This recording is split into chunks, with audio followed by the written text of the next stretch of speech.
Bonjour et bienvenue dans ce cours télévisé. Avant d'entamer notre séance d'aujourd'hui, je vous invite à vous installer confortablement, de chercher vos affaires, de quoi prendre des notes. Ça y est, c'est bon, vous êtes prêts? Très bien, suivez avec moi. Dans la vie de tous les jours, vous avez l'habitude à ce qu'on vous raconte des histoires, à ce que vous racontez des histoires à vos amis, à l'école ou à la maison. Et bien aujourd'hui, je vous invite à découvrir cette nouvelle histoire. Observons ce texte là. Vous avez le texte ici. En haut, nous avons le titre, Une aventure inoubliable. En bas, nous avons l'auteur Kamara Lai et la source, L'Enfant Noir, 1953, librairie Plon. Très bien. De ce côté-là, nous avons deux illustrations. Nous pouvons ici observer un petit garçon devant un serpent. Et puis, en arrière-plan, nous avons des habitations d'un type particulier. Je vous laisse deviner où est-ce qu'on peut trouver ce type d'habitation. Et ici en haut, nous avons la couverture de ce roman, d'où on a extrait ce texte-là. Kamara Lai, L'Enfant Noir. Tiens, c'est très bien, c'est la source là. Maintenant, à partir de ces éléments-là, je vais vous demander à partir de ces éléments-là, le titre ici du texte, Une aventure inoubliable, le titre de l'ouvrage, L'Enfant Noir, et puis cette illustration-là, de chercher aventure inoubliable, l'enfant noir, le petit enfant qui joue avec le serpent.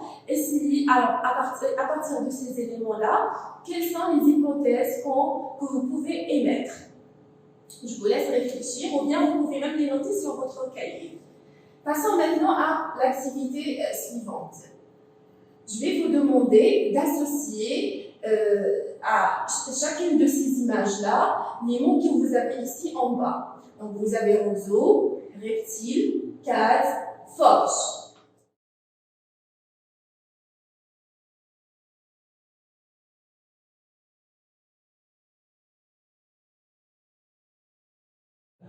C'est bon, vous avez réfléchi? Très bien. Corrigeons ensemble. Donc là, nous avons roseau. Très bien. Si vous avez choisi cette réponse, c'est la bonne réponse. Donc c'est comme vous voyez sur l'image, c'est une plante qui se plie, mais elle ne se casse pas. Maintenant, où est-ce qu'il est reptile? Ah, très bien. Reptile, il est là. Donc c'est un mot générique qui englobe la famille ici des serpents. Case. Très bien, donc c'est cette habitation-là, rappelez-vous qu'on l'a vu sur l'illustration de tout à l'heure, c'est une habitation de type particulier, ce qui correspond chez nous à une maison. Maintenant, forge, c'est avec la dernière image, donc forge, faire à forger, c'est là où on forge des métaux. Lisons ensemble ce texte-là. Une aventure inoubliable. J'étais enfant et je jouais près de la case de mon père. Quel âge avais-je en ce temps-là? Je ne me rappelle pas exactement. Je devais être très jeune encore, 5 ans ou 6 ans peut-être. Ma mère était dans l'atelier, près de mon père, et leur voix me parvenait rassurante, mêlée à celle des clients de la forge. Brusquement, je cessai de jouer. Toute mon attention était captée par un serpent qui rampait autour de la case. Je ramassai un roseau et l'enfonçai dans la gueule du reptile. N'allait-il pas se sauver? Il ne se dérobait pas. Il avalait le roseau sans difficulté. Il se rapprochait de ma main qui ne lâchait pas prise. Je riais. Je n'avais pas peur du tout. À l'instant, Damanila des apprentis sortit de l'atelier et presque aussitôt je me sentis soulevée de la terre. J'étais dans les bras d'un ami de mon père. À l'intérieur de la forge, ma pauvre mère pleurait et demandait à mon père si le serpent m'avait mordu. Il lui expliquait que la bête ne m'avait pas touché. Kamara Lai, L'Enfant Noir, 1953, librairie Plon, texte adapté. Très bien, maintenant vous pouvez vérifier les hypothèses que vous avez notées tout à l'heure. Donc, ça pourrait être une aventure d'un petit garçon avec le serpent, qu'est-ce qui s'est passé? Nous allons découvrir les autres détails tout à l'heure à travers les activités prochaines. Passons maintenant à cette activité-là.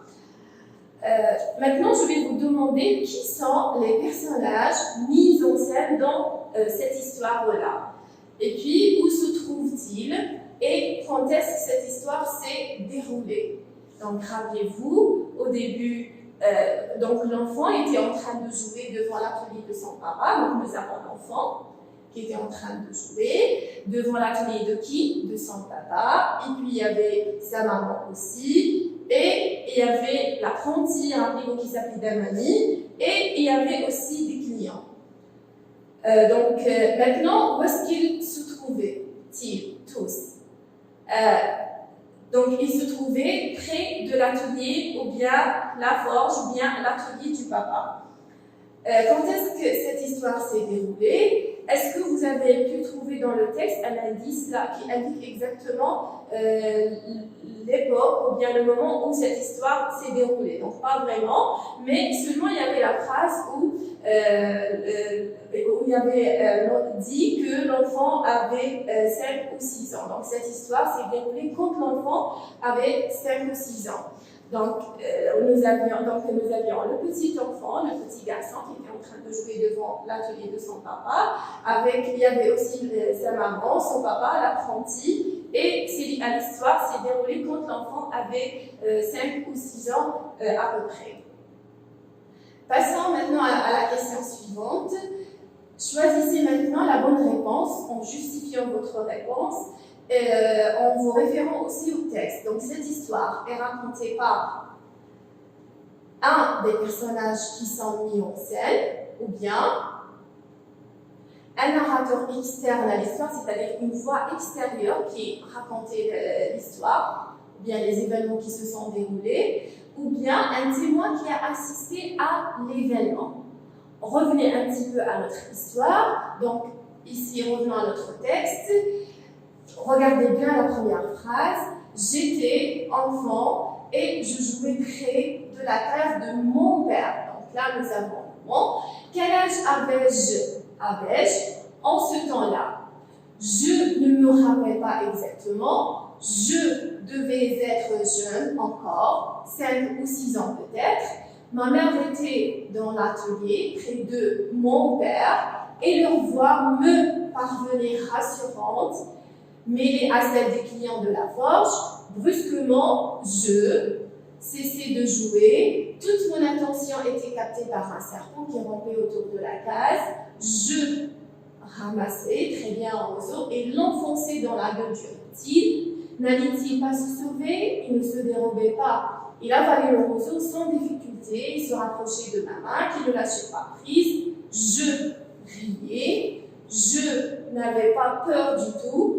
À l'instant, Damani, l'un des apprentis sortis de l'atelier presque aussitôt, je me sentis soulevée de la terre. J'étais dans les bras d'un ami de mon père. Et à la fin, nous avons à l'intérieur de la forge ma pauvre mère pleurait et demandait à mon père si le serpent m'avait mordu. Il lui expliquait que la bête ne m'avait pas touché. Très bien. Donc, quand vous remarquez ici, ce jeu-là, il renvoie à qui? Donc, il renvoie à l'auteur narrateur qui est en train de leur raconter cette histoire. Nous allons voir si vous avez choisi la bonne réponse. Alors, donc, la bonne réponse serait très bien, serait un des personnages qui sont mis en scène. Donc, c'est l'auteur narrateur qui était en train de raconter l'histoire dans le texte. Passons maintenant à l'activité suivante. Maintenant, je vais vous demander de repérer les 3 parties du texte correspondant aux 3 phases du récit. Donc, nous allons relire le texte encore une deuxième fois ensemble pour pouvoir délimiter les 3 parties du texte. Donc, commençons par le premier paragraphe. Donc, j'étais enfant et je jouais près de la case de mon père. Très bien. Donc là, nous avons un enfant qui est en train de jouer. Quel âge avais-je en ce temps-là? Je ne me rappelle pas exactement, je devais être très jeune encore, 5 ou 6 ans peut-être. Donc là, l'enfant il était en train de jouer devant l'atelier de son papa, il avait près 5 ou 6 ans peut-être. Je devais être, ma mère était dans l'atelier près de mon père et leur voix me parvenait rassurante, mêlée à celle des clients de la forge. Donc là, nous avons le petit enfant enfant avec son papa et sa maman qui était en train de jouer devant l'atelier de son papa et il avait 5 ou 6 ans. Très bien, jusque-là, nous avons qui, où, quand et voilà, qui, où et quand. Maintenant, brusquement, regardez bien, brusquement, je cessais de jouer. Donc là, nous avons un changement. Donc il y a un élément modificateur qui intervient. Donc on pourrait maintenant délimiter cette première partie. Donc, parce que là, nous avons un changement, il y a quelque chose qui va s'opérer. Nous allons voir ça tout de suite. Donc brusquement, je cessais de jouer. Toute mon attention était captée par un serpent qui rampait autour de la case. Donc maintenant, là, nous avons brusquement, c'est un élément modificateur qui change l'ordre des choses. Donc là, nous avons l'enfant qui s'arrête de jouer. Et puis, qu'est-ce qu'il fait? Il ramasse un roseau. Donc, en continuant la lecture, je ramassais un roseau et l'enfonçais dans la gueule du reptile. Donc là, nous avons l'enfant, il s'arrête de jouer, il ramasse un roseau et l'enfonce dans la gueule du reptile. Regardez-moi, il y a des actions qui s'accélèrent, qui s'opèrent. N'allait-il pas se sauver? Il ne se dérobait pas. Et il avalait le roseau sans difficulté. Il se rapprochait de ma main qui ne lâchait pas prise. Je riais. Regardez, l'enfant, il est en train de rire, c'est l'insouciance. Je n'avais pas peur du tout. À l'instant, d'Amalie, l'un des apprentis sortit de l'atelier et presque aussitôt je me sentis soulevée de la terre. J'étais dans les bras d'un ami de mon père. Très bien. Donc là, nous avons, si vous avez remarqué, des événements successifs qui s'opèrent. Donc là, maintenant, on passe à la partie, la troisième partie, à l'intérieur de la forge. Ah, regardez là, on est revenu à l'intérieur de la forge. Donc là, nous avons un changement. Donc, on peut délimiter cette partie-là. Donc ça, c'est la deuxième partie où nous avons eu un élément qui a modifié l'ordre des choses. Et puis, nous avons eu des actions qui se sont opérées. Regardons la dernière partie. À l'intérieur de la forge, ma pauvre mère pleurait et demandait à mon père si le serpent m'avait mordu. Il lui expliquait que la bête ne m'avait pas touché. Heureusement. Donc là, nous avons un retour du calme. C'est à peu près le même calme que nous avions au début. Donc là, on pourrait délimiter cette partie-là. Là où nous avons un retour du calme, c'est la fin de l'histoire ou bien la situation finale. Donc, si vous avez opéré ce choix-là ou bien vous avez délimité ces trois parties, je vous félicite. Continuons nos activités d'aujourd'hui. Maintenant, on va passer à ce tableau-là. Je vais vous demander de remplir ou bien de compléter ce tableau-là, toujours en vous référant au texte. Donc, nous avons le début de l'histoire, et puis nous avons ici le déroulement des événements, et à la fin, nous avons la fin de l'histoire. Donc, pour pouvoir vous situer, nous allons nous rappeler de ce qui s'est passé exactement dans notre histoire d'aujourd'hui. Donc, maintenant, le lieu, c'était où?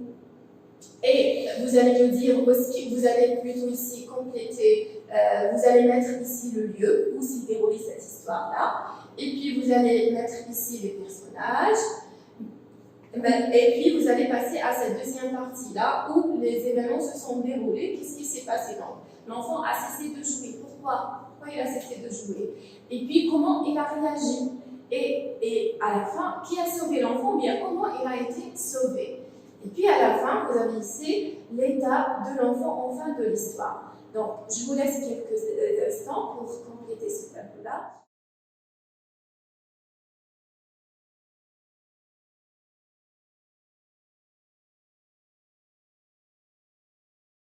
Donc, et puis, nous allons par la suite corriger ensemble. Donc, au début de l'histoire, cette histoire s'est déroulée où? C'est près de l'atelier du papa, près de la forge. Et puis, qui sont les personnages? Donc, nous avons le personnage principal qui est l'enfant, et puis nous avons ses parents et l'apprenti qui est l'ami de son papa. Maintenant, la deuxième partie, le déroulement des événements. Donc, ce changement-là, par rapport au début de l'histoire, a été opéré par l'introduction de brusquement. Donc, il y a eu brusquement. On peut trouver un jour, soudainement, soudain, ou bien tout à coup. Donc, qu'est-ce qui s'est passé? L'enfant a cessé de jouer. Pourquoi?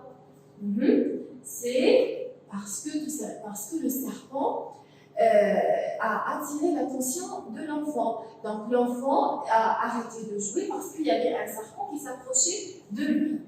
Maintenant, quelle a été la réaction de cet enfant? Qu'est-ce qu'il a fait? Est-ce qu'il a eu peur? Comment il a réagi? Donc l'enfant, il n'avait pas peur du tout parce que c'est un enfant innocent, c'est-à-dire il n'est pas en mesure de savoir ou bien de connaître le danger que présente ce serpent-là. Donc qu'est-ce qu'il a fait? Il a pris un oiseau et il a voulu l'introduire dans la gueule de la bête, bien du serpent. Très bien. Maintenant, cet enfant-là, à la fin, il a été sauvé, et heureusement qu'il a été sauvé. Comment cet enfant a été sauvé? Donc, l'enfant a été sauvé grâce à l'intervention rapide d'un ami, l'un des apprentis et l'ami de son papa. Donc, très bien. Donc là, nous avons la deuxième partie. Donc, au début de l'histoire, nous avions l'enfant là qui était en train de jouer devant l'atelier. Il y avait aussi ses parents et l'ami de son papa. Et puis nous avons eu le déroulement des événements, un changement, un élément modificateur, c'est l'apparition du serpent qui a modifié. Et nous avons eu qui a modifié le déroulement des événements. Et puis nous avons eu à la fin, c'est-à-dire à la fin de l'histoire, nous avons eu un retour du calme. Maintenant, quel a été l'état de cet enfant en fin de l'histoire?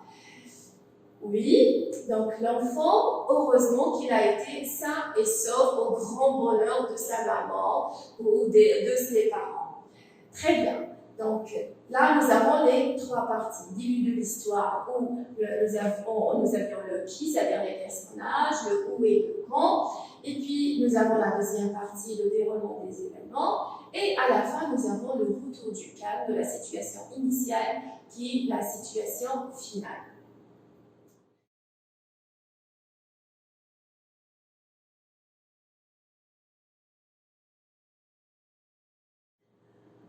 Donc, maintenant, nous arrivons au terme de cette séance-là et il est très important de retenir quelques éléments importants. Maintenant, le récit, nous allons voir le récit. Donc, comme vous l'avez vu dans notre histoire d'aujourd'hui, qu'est-ce que nous avons vu? Nous avons vu une histoire. Donc, cette histoire-là, elle a été racontée par l'auteur-narrateur. Dans notre cas, bien sûr, mais en général, donc un récit, c'est quoi? C'est une histoire qui est racontée par un narrateur. Et puis, donc, nous avons ce narrateur-là, il peut être réel, comme par exemple dans notre cas, la nouvelle réaliste. Donc, réellement, nous avions l'enfant là qui nous a raconté cette aventure qui s'est passée aujourd'hui avec le serpent. Comme nous pouvons avoir un narrateur fictif, c'est-à-dire comme dans la nouvelle fantastique, ou bien dans le roman, ou bien un narrateur imaginaire. Très bien. Après, nous avons deux possibilités qui s'offrent au narrateur. Donc, soit il est absent de l'histoire. Dans ce cas-là, on remarque l'utilisation de la troisième personne il, d'accord? Ou bien nous pouvons avoir le narrateur qui est présent, ou bien qui est personnel de l'histoire. Et dans ce cas-là, on peut avoir l'utilisation de la première personne du singulier. Dans l'histoire d'aujourd'hui, l'auteur narrateur nous a raconté une histoire qui s'est passée durant son enfance. Donc là, si vous avez remarqué, il a utilisé le jeu. Donc c'est comme il nous a raconté sa vie. Et comment on appelle ça? C'est comme une biographie et même une autobiographie. Très bien. Donc, donc vous devez retenir ces points-là, c'est quelques points importants. Donc, on va faire un petit rappel à la fin. Donc, le récit, c'est quoi? Dites-moi, c'est quoi le récit? Très bien. Donc, le récit est une histoire racontée par un narrateur. Donc, ce narrateur-là, il peut être soit réel, c'est-à-dire une personne qui a vraiment existé, ou bien il peut être fictif ou bien imaginaire.